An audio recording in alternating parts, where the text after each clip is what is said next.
Nothing shakes an avoidant more than the moment you finally choose yourself. You need to hear this because you've been breaking your own heart by being kind to someone who only wakes up when their ego gets shaken. The moment you stop worshipping them, the moment you stop chasing their silence and start honoring yourself, you don't lose them, you shake their foundation. That is exactly when an avoidant starts loving you in a way they never expected. You must understand something that will shift the way you see everything that has happened. You are not trying to damage their spirit. You are not trying to punish them or destroy them.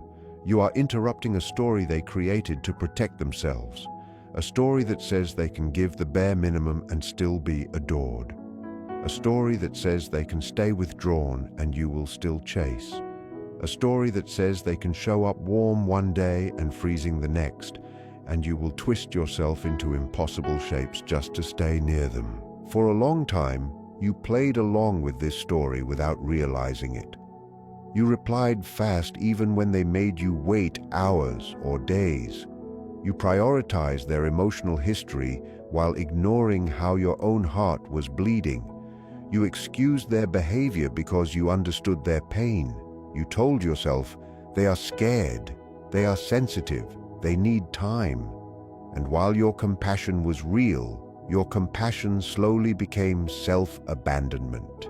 Each time you accepted less than you deserved, each time you swallowed your hurt to keep the peace, each time you allowed them to drift in and out however they wanted, you were feeding that story. You were giving their ego the message, you can do this, and I will still be here. But the shift that wakes them up doesn't come from shouting, insulting, or playing revenge games.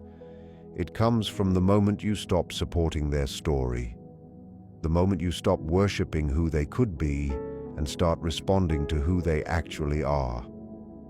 The moment you look at their charm, their silence, their half-effort, and something inside you tightens, not from anger, but from truth. They depend on their charm working like magic. They depend on sending a cute message, a pretty picture, a soft apology that doesn't really fix anything, knowing that in the past it was enough. You would melt, your anger would dissolve, and you would say to yourself, there they are, the person I love, and you would step right back into the cycle. That cycle is where their ego feels protected. They believe they can disappear whenever closeness makes them uncomfortable and reappear whenever loneliness hits them. They believe they can do this without ever taking real responsibility, but when you start changing, when you stop responding to shallow charm, when you don't light up just because they suddenly show up, something inside them shakes. It is not their soul being harmed, it is their illusion being shattered. Your calm distance feels like a wound to their ego, because their ego depends on control. It expects predictable reactions from you, and when you no longer react the way you used to, their ego feels exposed and insecure. Suddenly their distance does not make them mysterious. It makes them suspicious. Their silence no longer makes them strong, it makes them look weak. Their half-love no longer makes them special, it makes them forgettable. And that is a reality their ego never prepared for. For the first time, you are not begging them to stay. You are letting them show you who they truly are. You are not doing emotional acrobatics to make them comfortable. You are allowing their choices to have consequences. You are not chasing them into their hiding place. You are saying without yelling, if you want me, meet me where honesty lives. That is how the illusion breaks. You stop treating them as if their pain gives them permission to hurt you. You stop confusing their trauma with a free pass to ignore your needs. You stop accepting crumbs, almost love, and maybe later. And you do this without dramatic scenes, without long speeches, without trying to teach them a lesson. You do it through your new behavior, through your slower replies, through the way you no longer soften for them automatically. Every time they expect you to bend and you don't, their ego feels it like a bruise because it exposes a truth they were running from. They were never in control of you. They were only in control of the version of you who did not yet realize her own worth. And if you are honest, you feel that change inside yourself too. You feel the moment your heart, still loving, still tender, whispers, "I'm done worshiping people who don't know how to hold me." This hurts because a piece of you still believes that if you love them a little more, they will become who you imagine them to be. But another part of you is exhausted. Exhausted from decoding mixed signals. Exhausted from explaining simple respect. Exhausted from teaching someone how to love you while they refuse to learn. That exhaustion is not your failure. It is your awakening.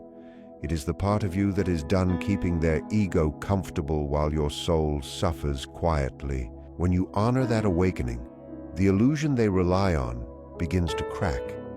They are forced to see you as a separate human with boundaries and needs, and a life that does not revolve around soothing their fears. And that pushes them into a choice they cannot avoid. Not, do I want someone to adore me, but do I want to grow and meet this person where they stand, or do I want to stay small and lose them? Whether they rise or not is their journey. It is not your job to carry them there. Your job is to stop feeding the story that lets them keep their ego warm while your heart freezes. You are not hurting their soul by doing that. You are protecting your own. And if they ever do evolve, if they ever decide to love in a way that is real and mutual, it will be because the illusion finally shattered enough for them to see you clearly, standing tall, not on your knees, but on your own feet. When you pull your energy back, their ego senses it long before their mind recognizes it. Your attention was the invisible comfort they leaned on. Every good morning text you sent first, every long message explaining how you felt, every time you checked in when they were distant, every effort you made after they pulled away, all of that fed the part of them that believed, no matter what I do, they won't leave. They may have called you sensitive, dramatic, or clingy for simply wanting clarity. But behind all the excuses, their ego was depending on your love as emotional fuel. They relaxed into the idea that you would always text back, even when they replied late. They got comfortable with you apologizing first, even when they were the ones who shut down. They leaned on your consistency without ever matching it. Then something inside you snapped. Maybe it was the final unanswered message. Maybe it was seeing them online while ignoring you. Maybe it was the last night you cried over someone giving you half of what you deserved. A moment arrived when your soul whispered, "Enough." And instead of sending another long explanation, another, "Are you okay?" another, "We need to talk," you did something far more powerful. You went quiet. At first, that quiet feels like weakness. You walk around with a heavy ache. You want to reach out. You type messages and erase them. Your body is used to chasing, and it trembles when you don't. But beneath that emotional storm, what you are really doing is calling your energy home. You are no longer giving them free access to your time, your empathy, your heart space. You stop giving them the right to know how you feel. Your replies get slower or stop altogether. You no longer post for their attention. You stop explaining your worth to someone who has shown you they cannot hold it. Your ego gets scared because it has been conditioned to think, if I don't chase, I'll lose them. But here is the truth you don't see yet. Their ego is even more afraid because it has been conditioned to believe, no matter what I do, they'll never leave. When you pull away, avoidants often feel relief first. They confuse the quiet with freedom. They think, finally, no pressure. They may even tell themselves, this is better. But ego relief built on entitlement never lasts. As time goes by and you don't return to reset their comfort, something inside them begins to twitch. They check their phone expecting a message from you. When it doesn't come, they tell themselves it's nothing, but then the silence keeps repeating, again and again and again. They start noticing the absence of your presence. The space you used to fill with love and patience becomes a cold spot in their life. They are used to you rushing in to close every emotional gap. Now the gap stands open, exposing everything they avoided. Your silence becomes a mirror, showing them their behavior. They can no longer lie to themselves that you need them. Your quiet tells them you can live without their half-love. That realization burns. They begin to panic, not dramatically, not loudly, but deeply. They start checking your profile. They ask mutual friends how you are. They watch your stories more often. They replay old conversations. They wonder why you stopped trying. They wonder why the person who always reached out suddenly doesn't. Their panic is not about love yet. It is about losing access to the version of themselves they liked being around you, the one who was always forgiven, always pursued, always emotionally fed. Now that version disappears with your silence, and with it goes their sense of control. That is why your energy shift changes everything. Before they thought, if I pull away, you'll come closer. Now they are faced with the new reality. If I keep pulling away, I might lose them forever. The hardest part for you is not staying silent. It is trusting that silence is not cruelty. Your old pattern screams that you are being harsh or dramatic, but you are not slamming the door in anger. You are closing it softly out of self-worth. You are creating space where their ego cannot keep drinking from your heart while giving nothing in return. Your distance is not manipulation. It is truth. It says, I am not available for half effort, mixed signals, or emotional crumbs. And whether they admit it or not, their ego hears it every time your name crosses their mind, every time they think of messaging you, every time they remember that you stopped doing the emotional work that kept this connection breathing. They may pretend they don't care. They may distract themselves. They may act annoyed or detached. But the panic slips out in small moments. The hesitation before they post something, the way they hover over your name, the sharp irritation when someone mentions you. All of it is proof that something shifted out of their control. Because pulling your energy back is not about playing games. It is about finally understanding you were the one giving everything all along. And when you take that energy back, their ego has no choice but to feel the emptiness your effort used to fill. What they do with that realization is their responsibility. What you do with your reclaimed energy is your power. Boundaries are the true awakening because for the first time you are not just talking about what hurts you. You are doing something about it.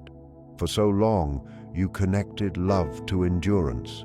You believed that if you could just love harder, be more patient, be more understanding, they would finally realize your worth.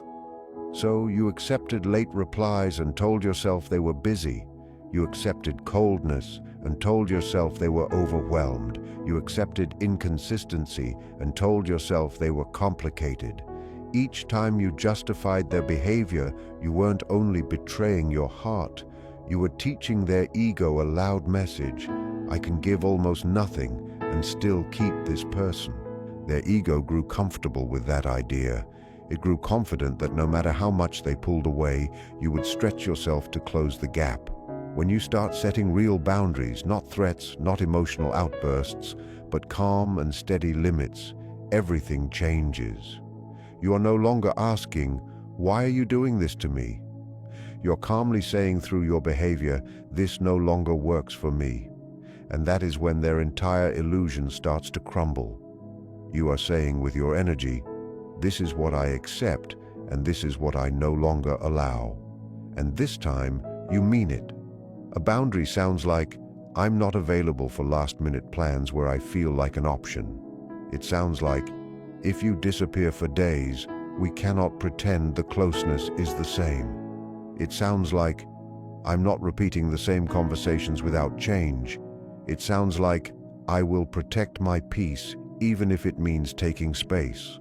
What changes everything is not the words, but your actions. When your behavior finally matches what you say, the impact lands. Their old patterns stop working. They go silent and you do not chase. They get defensive and you do not fall into apology. They offer crumbs and you don't stretch them into a feast. Your calm no echoes louder than anger because it says, "You are not the center of my world. My life does not shrink or grow based on your moods." And that unsettles someone used to being emotionally prioritized while offering emotional distance. Boundaries challenge both people. They test whether their feelings are strong enough to push past their defensiveness, and they test whether you can love someone without abandoning yourself. The first time you set a boundary, you might feel unsure. You might wonder if you're being too firm. Their reaction might make you question yourself. They may call you cold, distant, dramatic, different from how you used to be. But the version of you they were used to was the one who had no boundaries, the one who swallowed hurt and said, "It's fine," with a shaky voice. When you stop playing that role, their ego feels threatened. But what is actually happening is you're finally refusing to hurt yourself just to keep them comfortable. Boundaries expose entitlement. When you say, "I won't reply at 2 a.m. after you ignored me all week," you're not punishing them. You're simply showing that access to you requires respect. When you say, "If you talk to me with disrespect, this conversation ends," you're not controlling them. You're protecting your emotional balance. When you say, "Without consistency, I cannot give my heart," you're not being demanding. You're stating the emotional safety you need. And though their ego might feel stung, that sting is necessary. It tells them the rules have changed. It tells them you will not be treated casually. It tells them that if they want to keep you, they must show up differently. They might react badly at first. They might pull away, test you, sulk, or try to guilt you back into old habits. But that doesn't mean your boundary is wrong. It means they're running into the limits of the comfort zone they built around your self-sacrifice. When that comfort disappears, they don't know what to do. But that is not your burden to carry. Boundaries are not about controlling them. They are about controlling how close someone is allowed to be while they choose behaviors that hurt you. You are not responsible for their discomfort. You are responsible for whether you keep shrinking yourself to avoid it. Your no to their inconsistency is your yes to your peace. Your no to their disrespect is your yes to your dignity.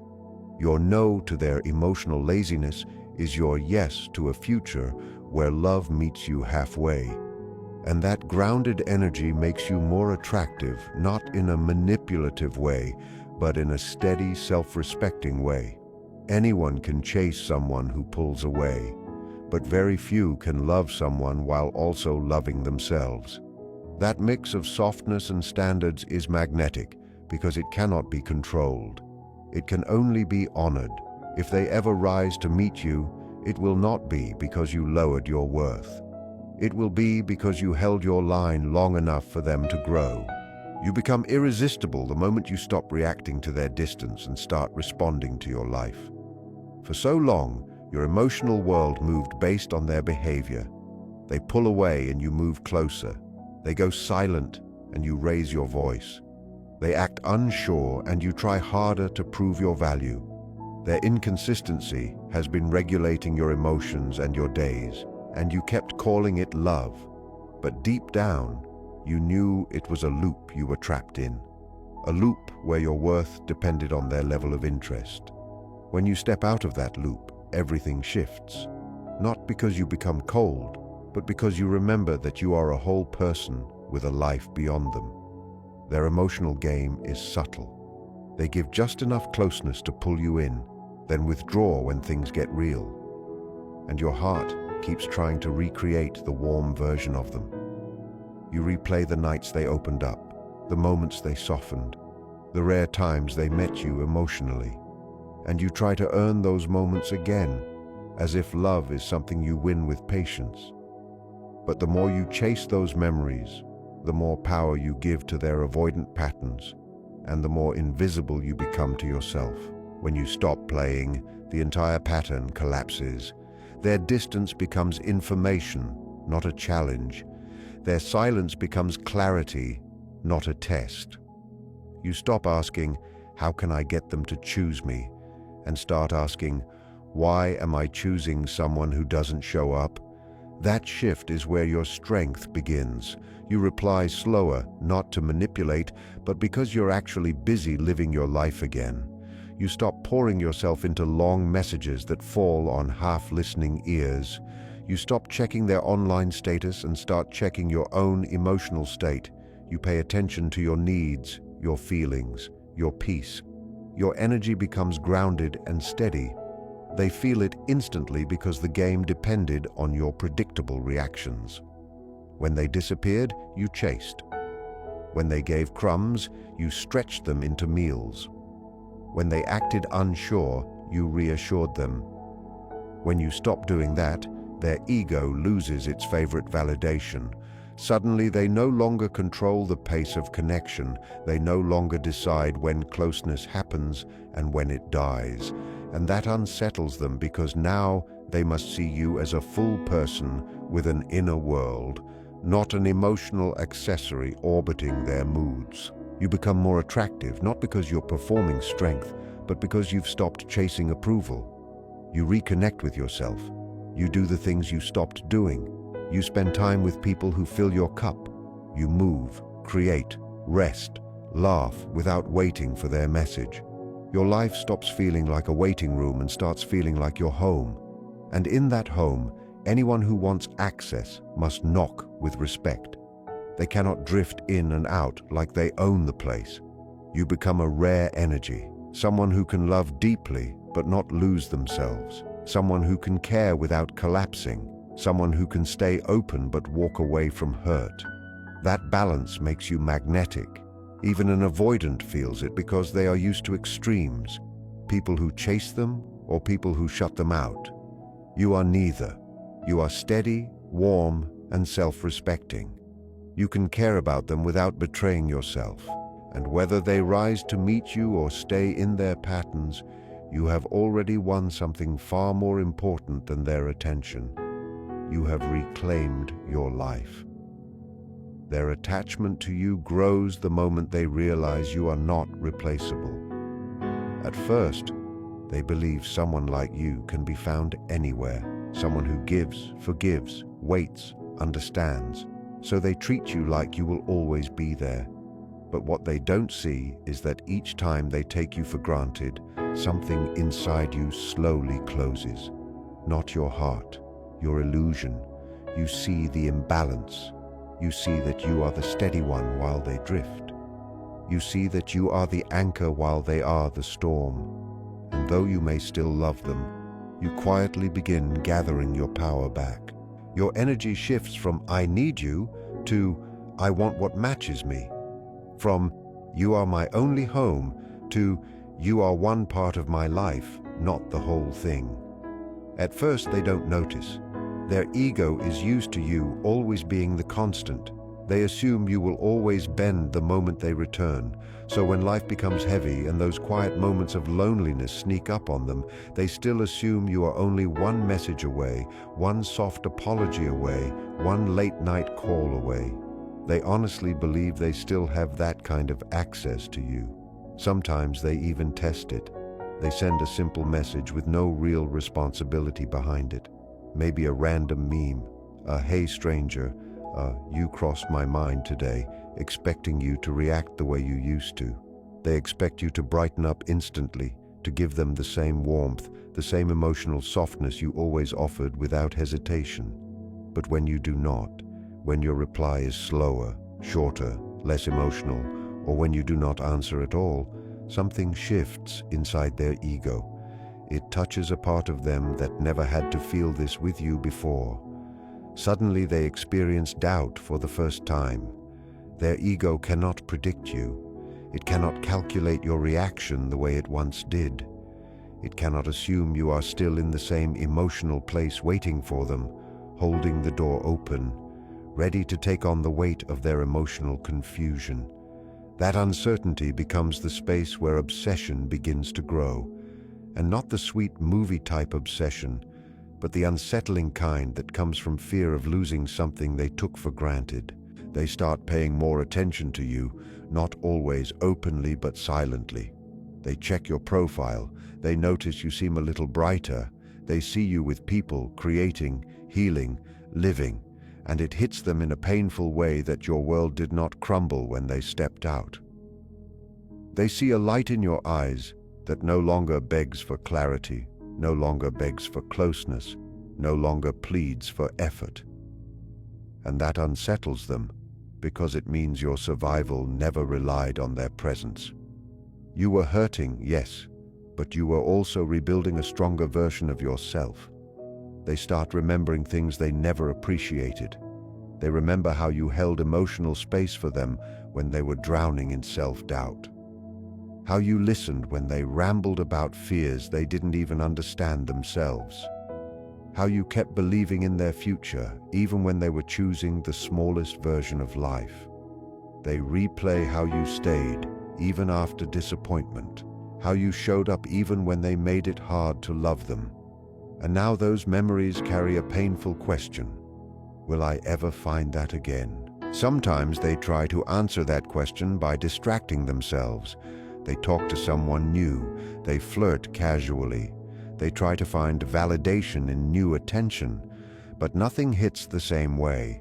The attention feels shallow, the jokes do not feel alive, the late-night conversations do not feel safe, and the new energy does not feel like home. And slowly, they are forced to accept that what they had with you was not ordinary. They once told themselves it was replaceable, that someone else could give them the same connection, the same warmth, the same intuitive understanding. But now the truth becomes clear. The way you understood their moods without them explaining, the way you could sense their emotional shifts before they formed words, the way you could read the quiet parts of them without effort, that mix of sensitivity, loyalty, softness, and strength cannot be recreated by simply finding another face. That truth cracks their ego again, because now they see they did not lose just a relationship. They lost a kind of love that reflected a better version of themselves, a version they struggle to access alone. As this realization grows inside them, so does the pull toward you. Their mind may still try to protect their pride with stories like "I'm fine," or "it ended for a reason," or "they were too much," but their body reacts differently. Their chest tightens when someone mentions your name. Their stomach drops when they see a person who looks slightly like you. Their mood sinks when an old picture or memory comes up unexpectedly. They begin to wonder what you think now. Do you still care?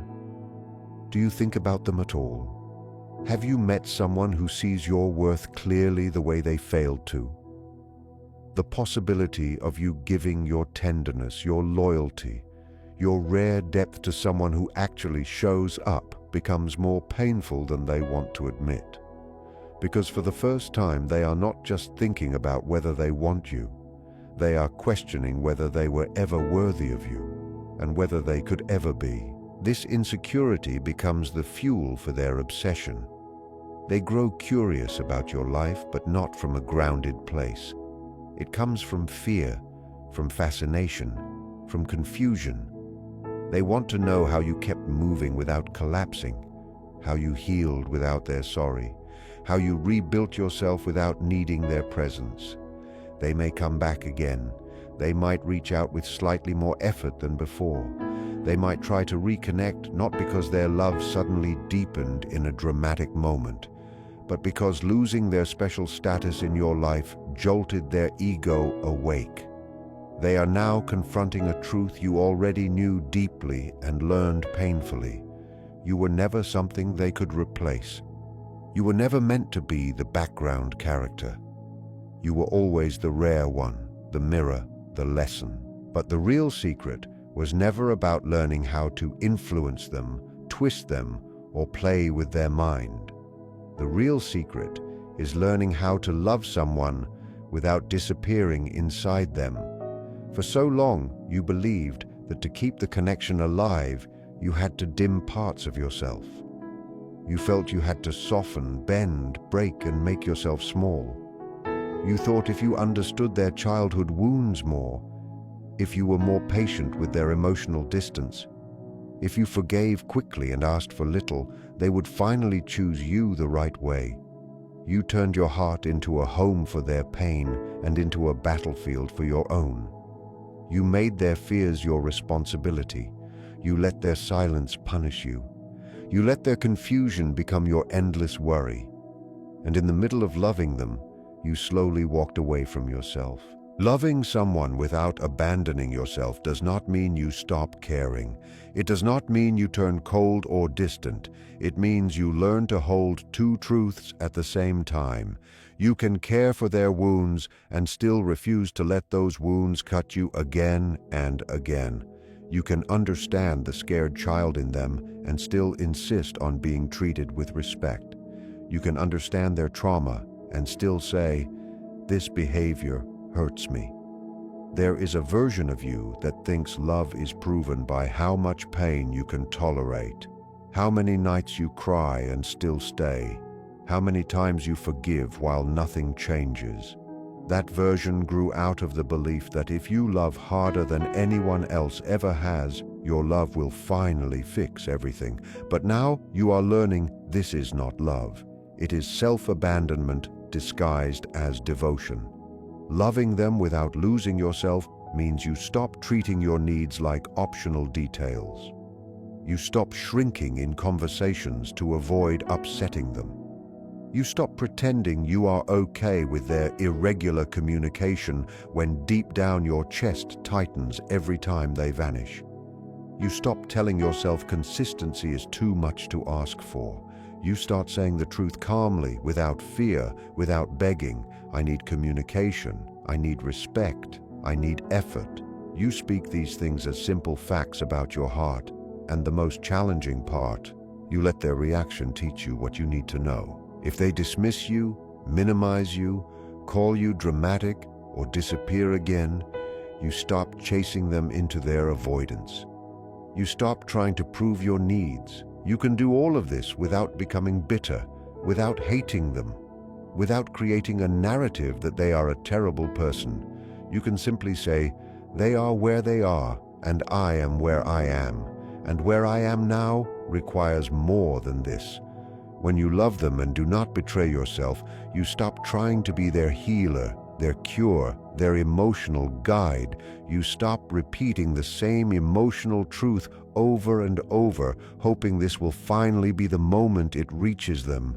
Instead, you begin listening to your own body. You start paying attention to the exhaustion in your bones, the anxiety that tightens your breath, the sadness that shows up when their name appears on your phone. You stop ignoring those signals. You start talking to yourself in the way you always wished someone else would. You remind yourself your needs are valid, your feelings are real. Your longing for a secure and safe love is not asking for too much. You begin putting your energy into friendships, work, creativity, self-care, personal healing, not as a distraction but as a declaration that your life belongs to you, your happiness belongs to you, your future belongs to you. If they want to join you on this path, they can. But you will not abandon yourself to follow them into their fear again. But when you stay rooted in your truth, when you protect your emotional reality instead of sacrificing it, you create a different space. A space where they must face the impact of their choices because your endless forgiveness is no longer shielding them. They either rise to meet that space or they don't. Either way, you stop losing yourself. You stop basing your worth on their ability to love you correctly. You learn to give from overflow, not from empty exhaustion. You learn to say, I love you, but I love myself too. And if I must choose between abandoning myself and losing you, I will grieve you, but I will not leave myself again.